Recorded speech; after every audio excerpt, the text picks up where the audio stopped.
Assalamualaikum warahmatullahi wabarakatuh. Bismillah, walhamdulillah, wassalatu wassalamu ala rasulillah.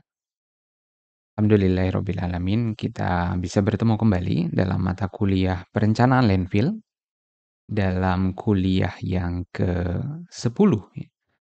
Pada kuliah kali ini kita akan berbicara tentang sarana prasarana dan sistem pelapis dasar landfill. Nah, pada kesempatan yang berbahagia kali ini, kita akan hadirkan dalam bentuk 2 video. Mudah-mudahan dapat disimak dengan baik dan membawa manfaat kepada kita semuanya.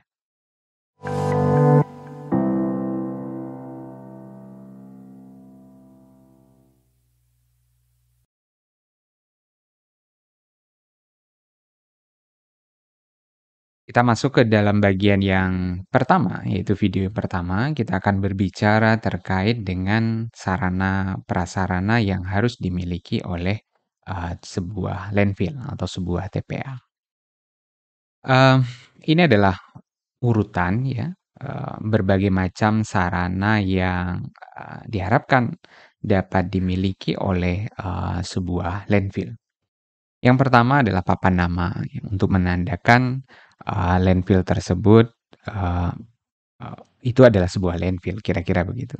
Kemudian ada pagar, ada pintu gerbang, kemudian ada ruang registrasi penerimaan sampah masuk yang biasanya dilengkapi dengan jembatan timbang di sana. Namun memang jembatan timbang ini tidak menjadi sebuah kewajiban bagi sebuah TPA karena biayanya yang cukup tinggi. Ya.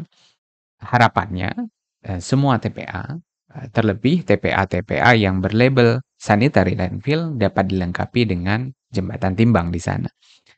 Kemudian ada jalan operasi utama, jalan operasi aktivitasnya. Jadi ada jalan yang menuju ke pintu masuk dari TPA tersebut. Kemudian juga ada jalan yang nanti dibuat memang untuk menunjang aktivitas. Misalnya penempatan sampahnya ada di satu wilayah. Misalnya ini pintu masuk ya.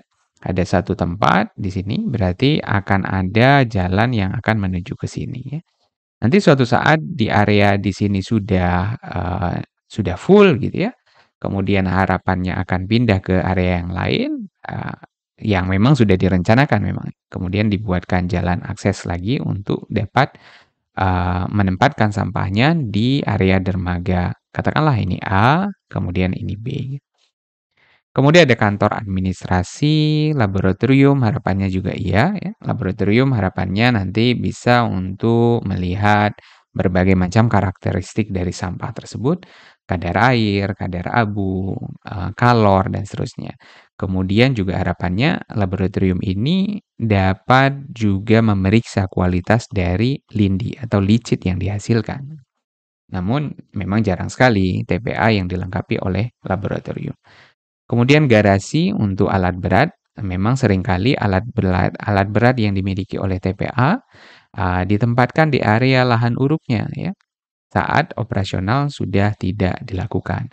Nah, sebenarnya dari SOP-nya alat berat itu tersebut jika masih memungkinkan untuk keluar dari area, kemudian dia akan ditempatkan ke suatu tempat penyimpanan. Agar apa? Agar alat berat tersebut dapat lebih awet ya, lebih tahan lama dan dapat di-maintenance dengan baik. Kemudian ada harapannya juga ada bengkel dan berbagai macam peralatan. Dan yang terpenting di sebuah TPA dan dianggap bagi orang awam menjadi tidak penting adalah pemadam kebakaran. Ya. TPA tersebut yang perlu kita ingat adalah sebenarnya sangat berpotensi untuk menghasilkan api ya, karena di sana ada proses biologis yang terjadi, kemudian menghasilkan yang namanya gas C4. C4 atau metan ini sangat berpotensi menimbulkan api. Dan begitu terbakar, TPA akan sulit untuk dipadamkan. Karena dia akan terbakar di bagian bawah, kemudian lama-kelamaan tetap akan mengeluarkan asap. Jadi sedikit demi sedikit akan terus terbakar. Namun potensi terbakar ini jika dilihat dari sisi pengurangan sampah secara volumenya ya baik ya, tapi dari sisi pencemaran udara ini akan menjadi hal yang, sangat berbahaya. Karena terbakarnya sampah dengan kondisi terbuka akan membawa, asap tersebut, ke mana-mana sesuai dengan arah anginnya. Fasilitas kamar mandi pasti seperti layaknya lokasi-lokasi, lainnya. Kemudian harapannya ada fasilitas pencucian truk ya, yang akan keluar dari site ya, minimal berupa kolam kecil ya, kemudian truk tersebut lewat dari kolam tersebut. Nah, di sini ada, eee genangan air untuk mencuci roda dari truk tersebut. Untuk mencegah apa? Untuk mencegah, sampah-sampah yang lengket di, truk sampah tersebut akan keluar dari, TPA. Ya, lama-kelamaan jika ada puluhan, trip, sehari ya, ritasi sehari, ini akan mengganggu operasional warga di sekitar ya. Karena sampahnya akan keluar sedikit demi sedikit ke jalan warga dan pastinya akan menimbulkan bau dan masalah yang lain di sana. Listrik, alat komunikasi pasti, kemudian ada area transit sampah atau limbah B3 juga ya, area pengomposan, daur ulang, kemudian ada area pengurukan dan, dengan sanitary landfill misalnya atau di sini kontrol landfill. Ini adalah gambaran berbagai macam prasarana yang dimiliki. Kemudian hubungannya dengan proteksi lingkungan tentunya menjadi bagian dari sarana tersebut ya. Ada sistem, liner dasar yang nanti kita akan bicara di video yang kedua, baik itu menggunakan lempung atau menggunakan tambahan dari geomembran. Kemudian ada sistem penutup ya, saat sampah tersebut, tidak masuk lagi ya, artinya tidak masuk ini kan berbagai macam ya. Ada yang sifatnya adalah harian, harian operasional kemudian selesai, kemudian ada juga yang sifatnya antara ya, sel tersebut sudah digunakan. Tapi sebenarnya dalam perencanaan di atasnya ya, nah misalnya ini satu sel sudah digunakan, ini harus ditutup dengan lapisan antara. Sebenarnya ini belum belum selesai ya, tapi nanti suatu saat nanti dalam periode waktu, mungkin bulan depan, 6 bulan lagi, atau bahkan tahun depan, ini akan juga dipakai untuk, menumpuk sampah. Kenapa seperti itu? Karena ada urutan penempatan, seperti yang sudah kita bahas pada video sebelumnya gitu. Kemudian ada drainase untuk mencegah masuknya air. Nah, harapannya air hujan seminimal mungkin, masuk ke dalam tumpukan sampah ya. Apalagi air yang berada di luar area pengurukan. Misalnya area pengurukan ada di, air tersebut masuk. Nah, harapannya, air yang sudah di luar ini tidak lagi masuk ke dalam tumpukan sampah. Begitu dia sudah masuk ke dalam tumpukan sampah, ini akan menjadi, potensi pengolahannya yang lebih besar, yaitu menghasilkan lindi yang lebih banyak. Bisa jadi gas bio yang dihasilkan atau gas metan yang dihasilkan juga menjadi lebih banyak dengan kondisi yang lebih basah. Nah, harapannya ada pengolahan lindi, ada pengendalian gas bio, kemudian ada tempat untuk menempatkan stok tanah penutup. Untuk menutup tadi ada harian, ada antara, ada final ya, penutup final. Kemudian ada jalur hijau penyangga. Jadi di area sekitar TPA tersebut perlu ditambahkan, berbagai macam, tumbuh-tumbuhan agar, fungsinya adalah secara estetika, dapat ditutupi ya. Namun, secara penyangga, secara, bau ya, dan gangguan kenyamanan yang lain juga dapat dikendalikan dengan baik. Kemudian ada tambahan misalnya ada pengendali vektor dan pengurangan bau. Nah ini, berbagai macam, skenario yang akan terjadi ini juga menjadi pertimbangan ya, bahwa TPA tersebut bisa jadi tidak hanya berjalan sesuai dengan, rencana atau skenario yang direncanakan. Dapat dimungkinkan kalau skenario itu dapat, yang tidak terencana gitu ya, hal-hal yang buruk yang terjadi di sana. Dan seterusnya, kira-kira begitu ya. Nah, kita lanjutkan. Mmm, Ini sengaja, saya mencoba untuk, menampilkan ada perbedaan ya, karena ada 2 sistem yang, kita akui dan itu berlaku, kontrol landfill dan sanitary landfill. Ini ada beberapa yang, masuk, ada, kira-kira ada 16 bagian ditambah ini, eee, berbagai macam alat berat yang, nanti dibutuhkan. Kita akan lihat satu persatu ya.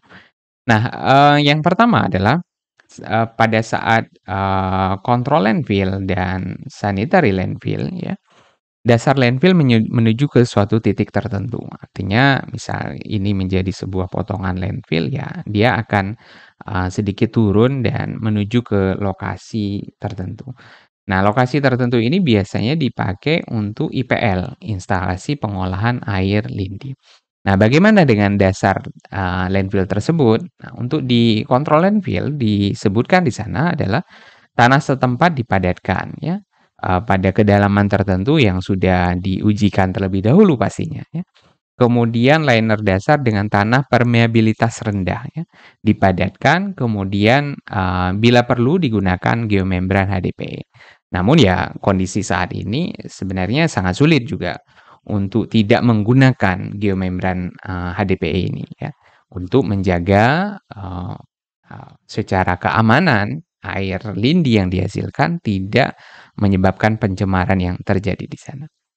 Kemudian, juga sama ya, hampir sama hanya, tingkat pemadatannya yang berbeda ya, 2 kali 25 senti dan 3 kali 25 senti.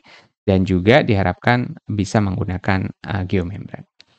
Kemudian, yang kedua di bagian atasnya lagi ya, tadi paling dasar. Kemudian di bagian atasnya lapisan kedua ya, ada karpet kerikil. Karpet kerikil ini sebenarnya untuk melindungi ya, melindungi tadi, geomembran yang akan dipasang, melindungi tanah dengan permeabilitas tersebut. Sekaligus bisa jadi dia, juga sebagai, pelindung berbagai macam perpipaan yang ada di sana. Di sini dianjurkan, di sini diharuskan. Jadi berbeda ya, mudah-mudahan teman-teman sudah paham. Dianjurkan ya boleh iya, boleh enggak gitu ya. Kemudian kalau diharuskan berarti ya memang wajib. Kemudian ada karpet kerikil, bayangannya bukan seperti karpet terus kemudian digelar seperti itu tidak ya. Tapi kerikil ya yang ditempatkan di situ, seperti kita taruh pasir juga begitu. Nah, di sini ada juga pasir pelindung, dianjurkan dan diharuskan.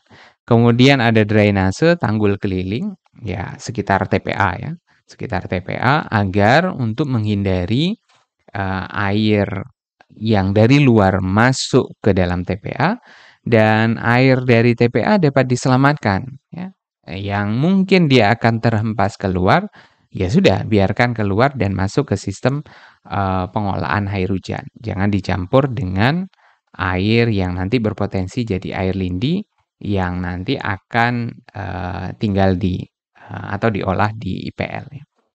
Kemudian drainase lokal, pengumpul lindi ya, minimal saluran kerikil. Jadi kerikil tadi dapat juga dibuat sedemikian rupa sehingga menjadi saluran ya, yang elevasinya diatur sedemikian rupa sampai ke titik tertentu, terus kemudian air tersebut akan diolah di sana. Dan di sanitary landfill harus menggunakan sistem saluran ya, yang kemarin kita sempat lihat seperti tulangan ikan ya, yang air terus kemudian masuk ke dalam sistem tersebut, kemudian dia akan mengalir ke suatu tempat dengan elevasi yang lebih rendah.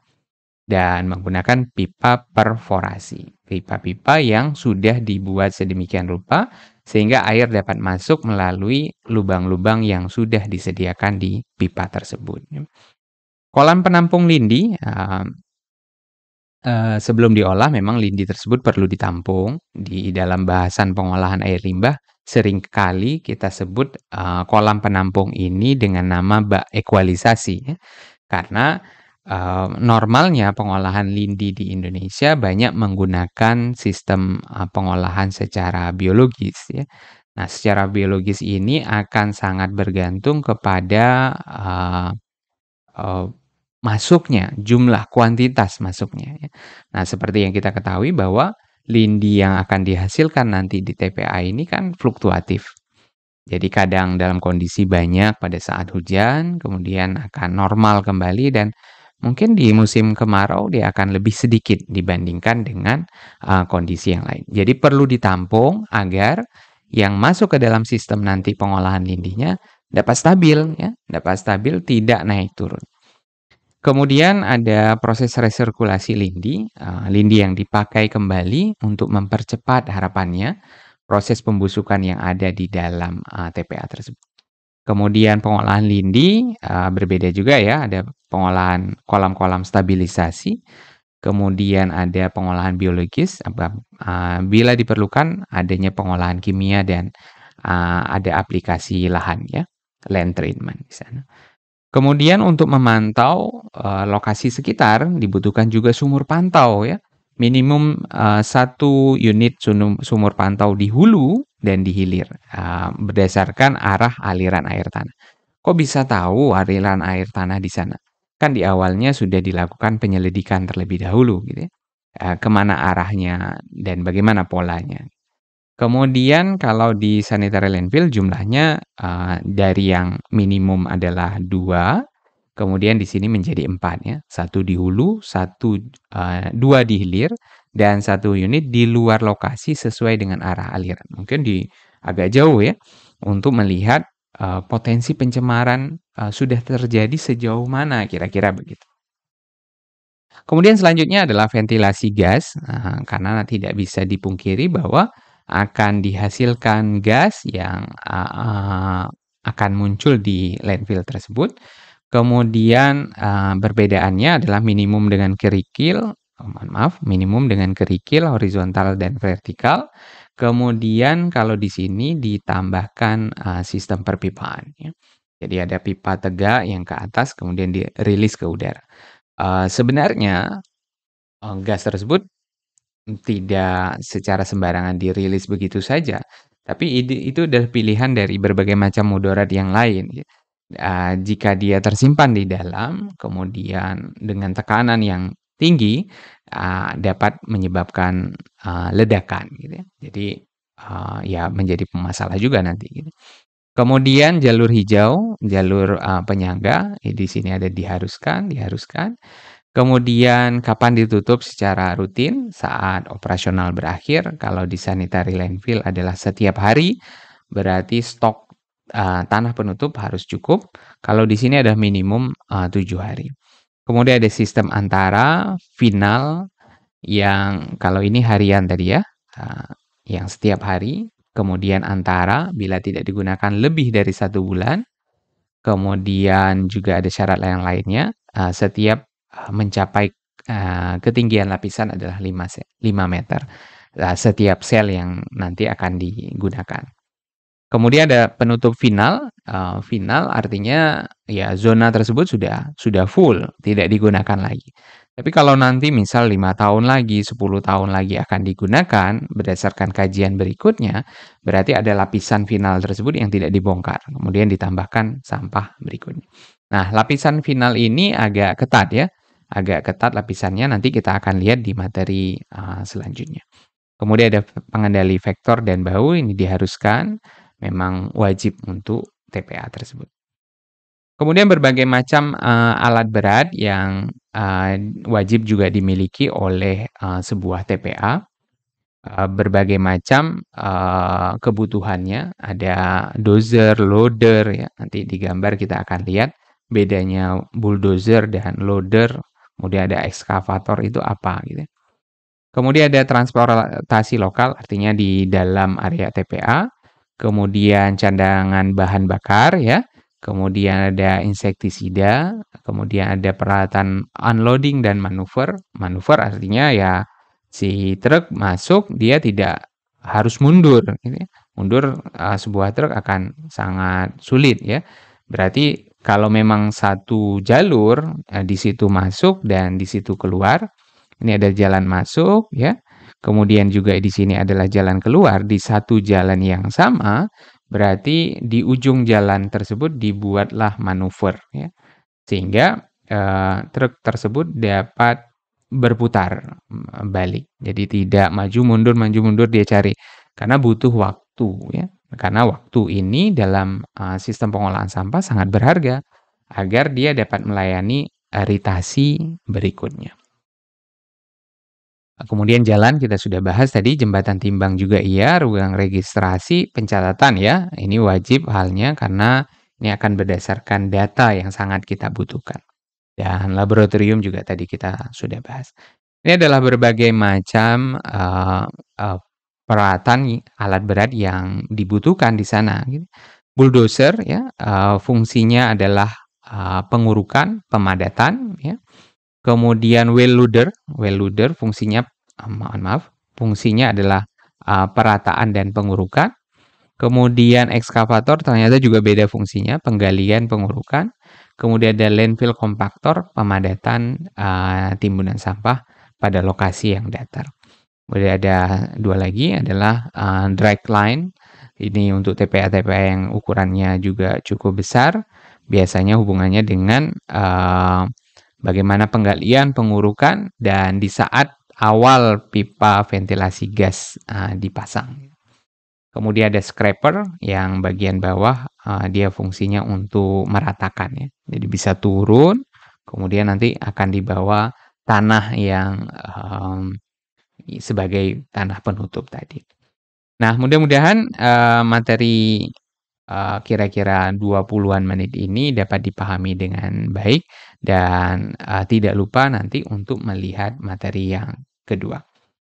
Terima kasih atas perhatiannya, kita akan lanjutkan pada materi yang kedua.